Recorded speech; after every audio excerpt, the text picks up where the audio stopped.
Maithili express की शानदार प्रस्तुति। मैया चली अय्या दुआरा हमार प्रेम से बोली बीड़ा वाली मैया की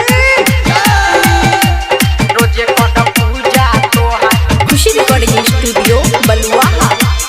पूजा तोहार हाँ सुनो मैया बिना वाली बिनती हमार आइल बानी हम सरलो में तोहर। हाँ मैया चली अय्या दुआरा हमार रोजे कद पूजा तोहार। मैया चली अय्या दुआरा हमार रोजे कद पूजा तोहार।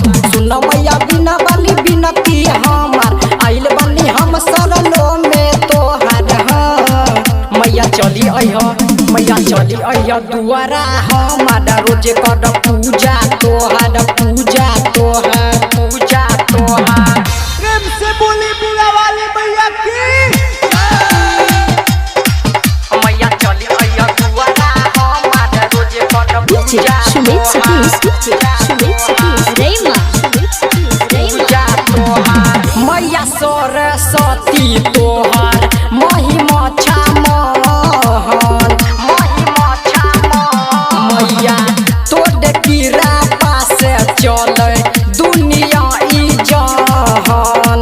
दुनिया ई जहान मैया खुल जते हमारा भाग्य रोजे कद पूजा तोहर। पूजा तोहार मैया चली अय्या दुआरा हमार खुशी रिकॉर्डिंग स्टूडियो बलुआ। रोजे कद पूजा तोहार गाबै छा श्री राम संगम मैया तोहर भजन। मैया तोहर भजन राइटर आमोद के बतिया तू लिहा मैया मन।